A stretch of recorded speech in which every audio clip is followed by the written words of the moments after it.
नमस्कार दोस्तों, स्वागत है एक बार फिर से आप सभी का हमारे YouTube चैनल ज्ञान साधना पर। दोस्तों, आज की कहानी बहुत ही प्रेरणादायक है। अगर आप इस कहानी को पूरा सुनते हैं और इस कहानी में बताई गई बातों को अपने जीवन में पालन करते हैं तो निश्चित ही आप कई संकटों से बच सकते हैं। दोस्तों, यह कहानी एक तीतर की है जिसने 8 बातें भी बताई हैं, और अगर कोई इन 8 बातों का अपने जीवन में पालन करता है तो निश्चित ही उस व्यक्ति के जीवन पर कभी संकट नहीं आ सकते। और इस कहानी को आप तो सुने ही और अपनी औलाद को भी सुनाएं। दोस्तों, इन 8 बातों में तीतर यह भी कहता है कि अगर कोई भी व्यक्ति इन 8 बातों को अपने जीवन में स्वीकार लेता है तो उसके जीवन में कभी भी कोई संकट ही नहीं आएगा, और ऐसा इंसान अपने जीवन में कभी धोखा भी नहीं खा सकता। दोस्तों, यह तीतर की 8 बातों को हम आपको एक कहानी के माध्यम से समझाने का प्रयास करेंगे। तो दोस्तों, कहानी शुरू करने से पहले आपसे एक अनुरोध है कि अगर आप चैनल पर पहली बार आए हैं तो चैनल को सब्सक्राइब जरूर करें और वीडियो देखने के बाद अच्छे कमेंट जरूर करें। और हाँ दोस्तों, वीडियो को अंतिम तक अवश्य देखें, क्योंकि अगर आप बीच में ही छोड़ देते हैं तो उससे अधूरा ही ज्ञान प्राप्त होता है, और अधूरा ज्ञान किसी काम का नहीं होता है। इसीलिए हो सके तो वीडियो को पूरा देखें। तो आइए दोस्तों, आपका ज्यादा समय ना लेते हुए कहानी को शुरू करते हैं। दोस्तों, एक जंगल था, उसमें एक तीतर रहा करता था। उस तीतर के 2 बच्चे थे और उसकी जो पत्नी थी वह बहुत ही सरल स्वभाव की थी। उसके पेट में कहे बिना कोई बात पड़ती ही नहीं थी। पता नहीं उसे कौन सी बीमारी लग गई थी। अगर कोई बात सुन लेती थी तो सभी अन्य पक्षियों को बताती रहती थी।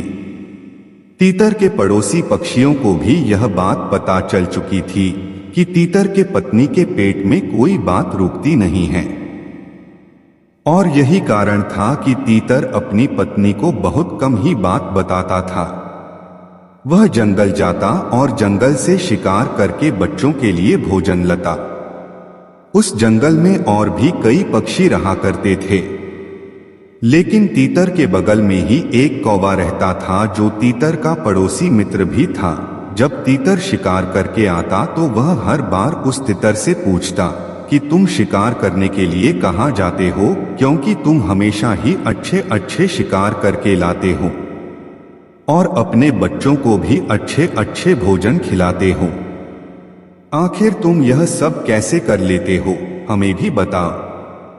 लेकिन वह तीतर तो अपना भेद कभी भी किसी के सामने नहीं खोलता था, लेकिन वह अपनी घरवाली से हमेशा इस बात को बता देता था कि वह शिकार किस तरह से और कहां से लाता है। दोस्तों, वह तीतर तो अपने शिकार के बारे में किसी अन्य पक्षियों से नहीं बताता था, लेकिन उसकी घरवाली बहुत ही भोली भाली थी जिसके पेट में कोई बात रुकती नहीं थी। तीतर तो कोई बात किसी को बताता नहीं था, लेकिन जो कौवा था वह तीतर की घरवाली से जाकर सारी बातें पूछ लिया करता था कि तुम्हारे पति कहाँ जाते हैं और इतना जल्दी कैसे शिकार कर लाते हैं। दोस्तों, वह तीतर तो हमेशा अपनी घरवाली को समझाता रहता था कि तुम किसी से कोई बात मत बताया करो, क्योंकि अगर तुम इसी तरह ऐसे ही करती रही तो एक दिन ऐसा भी दिन आएगा कि जब हम खाने के लिए भी मोहताज हो जाएंगे और हमें कहीं भी भोजन प्राप्त नहीं होगा।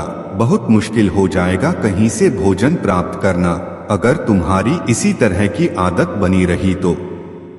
दोस्तों, उस तीतर की पत्नी बहुत भोली थी। वह तीतर की कही हुई बातों को कुछ समय तो याद रखती, लेकिन कुछ समय बाद उसे भूल जाता। इसीलिए तीतर अपनी पत्नी से बहुत दुखी हुआ करता था, और इसी कारण उस तीतर को रोज हर दिन शिकार के लिए नया स्थान ढूंढना पड़ता था। लेकिन वह जब शाम को शिकार करके वापस आता और अपनी पत्नी को बताता कि वह कहां से और कैसे शिकार करके लाया है, तो उसकी पत्नी उस कौवा से बता देती कौवा भी हमेशा मौके की तलाश में ही रहता।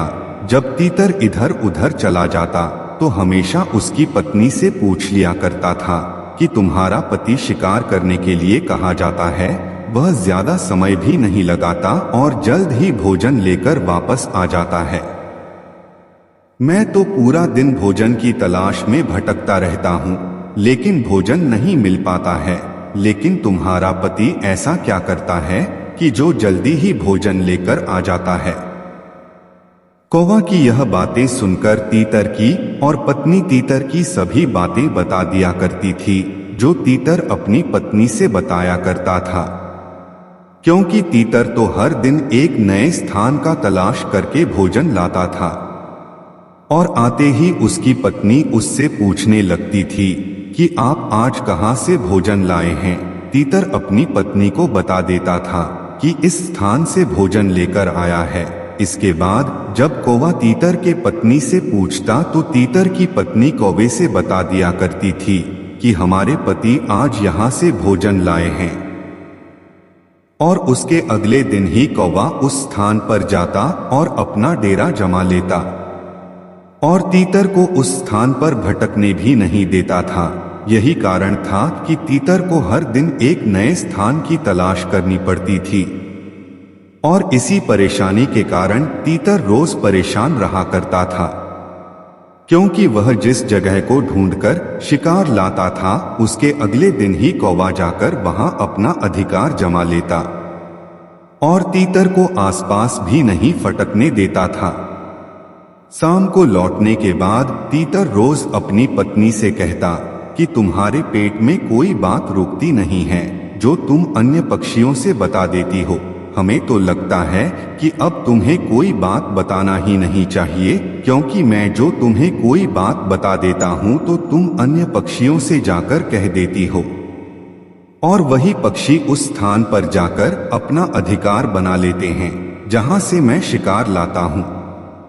इसी बात से तीतर हमेशा दुखी रहा करता था और धीरे धीरे तीतर के साथ यह होने लगा कि उसको कहीं से भी भोजन ही नहीं प्राप्त होता था, क्योंकि वह जो भी स्थान ढूंढता था उसकी पत्नी कौवा से बता देती और कौवा वहां जाकर अपना अधिकार जमा लेता। अब तीतर के लिए अपने बच्चों और पत्नी को भोजन कराना भी बहुत मुश्किल हो रहा था। तीतर के समक्ष यह एक बहुत बड़ी चुनौती बन गई थी कि वह अपने परिवार का पेट कैसे भरे। तीतर जो भी भोजन इकट्ठा किया था वह धीरे धीरे सब समाप्त होने लगा और नए भोजन की तलाश में जिधर भी जाता उधर से पक्षी उसे खदेड़ लेते और यह सब उसकी पत्नी की वजह से ही हो रहा था, क्योंकि तीतर की पत्नी के पेट में कोई बात रुकती नहीं थी और उसकी पत्नी के कारण तीतर को बहुत बड़ी समस्या का सामना करना पड़ रहा था। किसी किसी दिन तो तीतर को और उसके परिवार को भूखे ही सोना पड़ रहा था। इसीलिए तीतर अपनी पत्नी को दिन भर कोसता रहता था और यह कहता कि यह सब तुम्हारी वजह से ही हो रहा है। अगर तुम्हारे पेट में जरा सी भी कोई बात रुक जाती तो आज यह नौबत ना होती। तीतर की ऐसी बातों को सुनकर के तीतर की पत्नी तीतर से कहती है कि देखिए, हमारे ऊपर चिल्लाने की और झूठा आरोप लगाने की जरूरत नहीं है। यदि आप हम लोगों को भोजन नहीं खिला सकते हैं तो साफ साफ मना कर दीजिए, बिना मतलब के ही हम पर आरोप मत लगाइए। तीतर अपनी पत्नी की यह बात सुनकर और ज्यादा दुखी हो जाता है। एक दिन जब वह पूरा दिन भटकने के बाद शिकार नहीं पाता है तो एक साधु के आश्रम में जाता है और साधु को प्रणाम करके चुपचाप बैठ जाता है। साधु जी ने देखा कि तीतर बड़ा दुखी और शांत लग रहा है। इससे इसका कारण पूछा जाए, लगता है कि यह बहुत बड़ी मुसीबत में है। यही सोच विचार कर साधु जी तीतर के पास जाते हैं और उस तीतर से कहते हैं कि हे तीतर, तुम्हारे जीवन में ऐसी कौन सी समस्या है जो तुम्हें इतना परेशान कर रही है, क्योंकि तुम मुझे बहुत परेशान दिख रहे हो। साधु जी की बातें सुनकर वह तीतर साधु जी से कहता है कि कि यह साधु महाराज, मैं अपनी पत्नी से बहुत परेशान हूँ, क्योंकि मेरी पत्नी के कारण ही आज मेरा परिवार भूखा मर रहा है। मैं हर दिन शिकार करने के लिए जाता था, हर दिन नए स्थान से नए नए शिकार लाता था और अपने बच्चों और पत्नी को भोजन खिलाता था। और जब मैं शाम को भोजन लेकर घर आता तो मेरी पत्नी मुझसे पूछती थी कि यह भोजन कहाँ से लाए हो। तब मैं अपनी पत्नी को सारी बातें बता दिया करता था कि मैं भोजन कहाँ से लाया हूँ। मैं तो यही सोचा करता था कि मेरी पत्नी जीवन संगिनी है मेरी, और हमने सुना भी है कि पत्नी से कोई बात छुपानी भी नहीं चाहिए। इसीलिए मैं अपनी पत्नी से सारी बातें बता दिया करता था। मेरी पत्नी बहुत ही भोले स्वभाव की है और वह बहुत भुलक्कड़ भी है।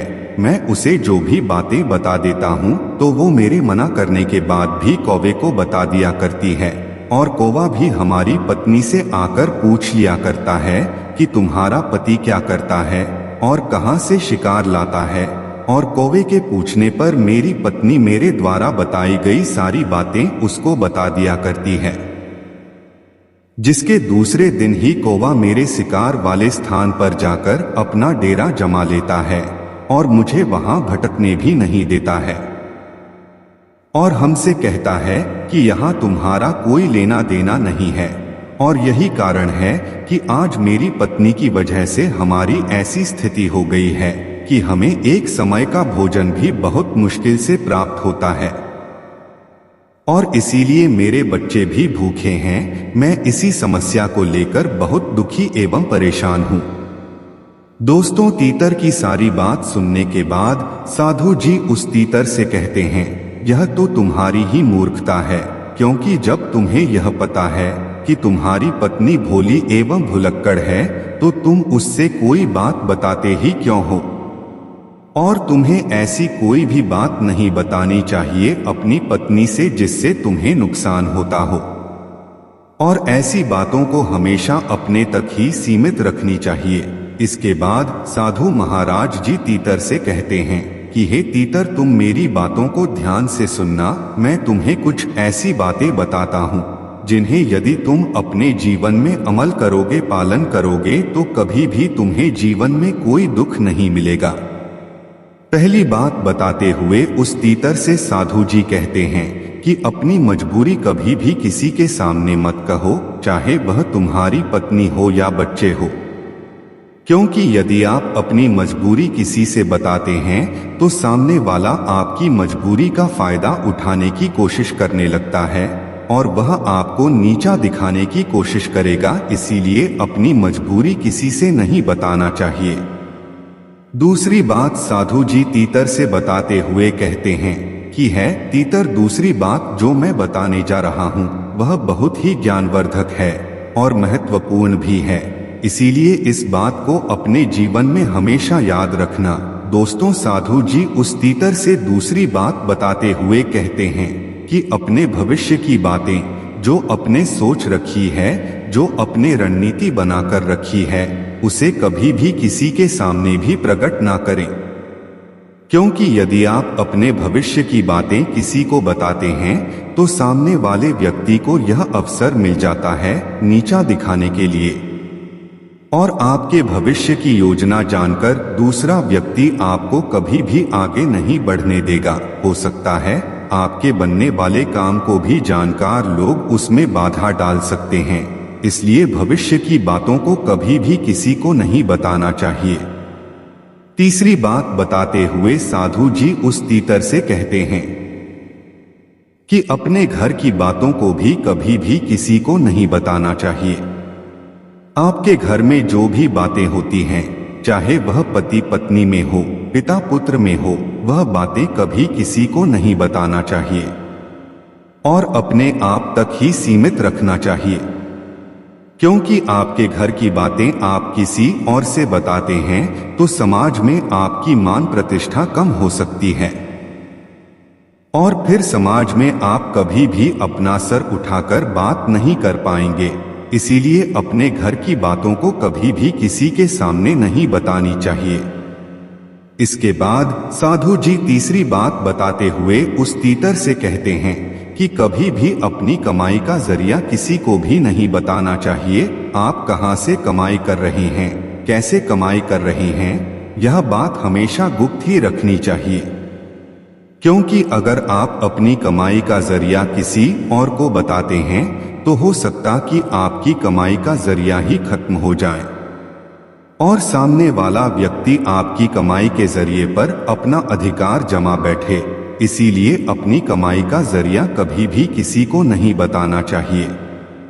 इसके बाद साधु जी चौथी और पांचवी बातें बताते उस तीतर से कहते हैं कि अपनी कमजोरी और ताकत कभी भी किसी को नहीं बताना चाहिए, क्योंकि यदि आप अपनी कमजोरी किसी को बताते हैं तो सामने वाला व्यक्ति आपकी कमजोरी का फायदा उठा सकता है, और यदि ताकत के बारे में बताते हैं तो वह आपके ताकत को भी तोड़ सकता है।